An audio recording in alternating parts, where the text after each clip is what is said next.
Welcome to Mindocular YouTube channel. I'm Mahalakshmi Samson. I'm a transformational life coaching strategist and a counseling psychologist. In this episode, I'm going to talk about emotions.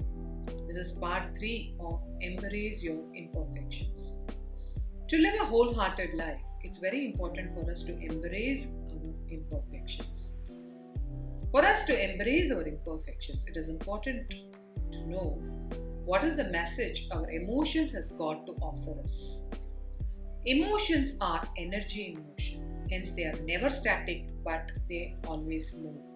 That is the reason, even during the moments when we experience extreme emotions, right, we don't stay there all the time. Either we come down or we put it back into our memory, right, where only when we visit it, we will experience that emotion. But in reality, in the present, we move out of that emotion. Valerie Burton tells us that our emotions are here to school us, not to rule us. They are great teachers. At any point of time, our emotions has got 3 things to offer. What are they? The first one is, what is the state of mind that we are in at that point of time? And the second one is, what are the thoughts that is crossing our mental space at that point of time? And the third one is, what could be the next right step for us? When we are talking about emotions being our great teachers, right? When we are able to recognize, identify what it has got to say, right? That is when the direction to our next level transformation happens. When I'm talking about understanding our emotions, if I ask you to, name a few emotions that you know, possibly in 3 to 5 minutes you will come out with about 20-25 emotions. But as humans, the emotions we have experienced, given a name and entered into dictionary, if you see, it is more than 2,400 plus. All that we would have reference and identify is something like the anger, fear, guilt, shame, happiness, sadness, excitement, jealousy, all these things, right? When we have a reference of these emotions, at least we should know what exactly it means to us when we are experiencing it. I would like to give you a few examples. Suppose you are experiencing jealousy.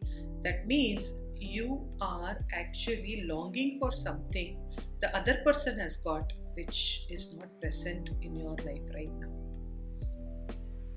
And because of that, you are also experiencing a sort of a disappointment.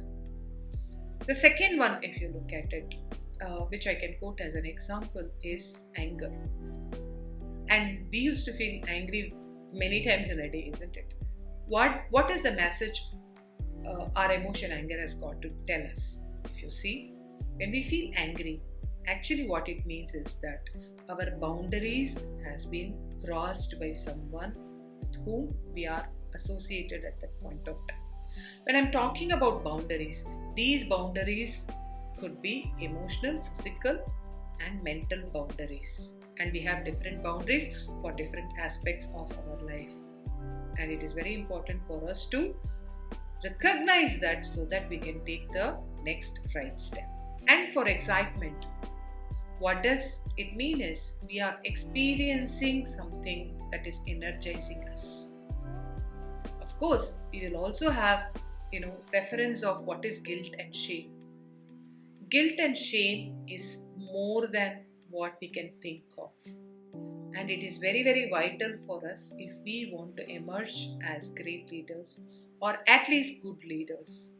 If we can understand in depth about guilt and shame, then it becomes possible for us to rescue ourselves from the beliefs that is holding us back and work on what we have to do.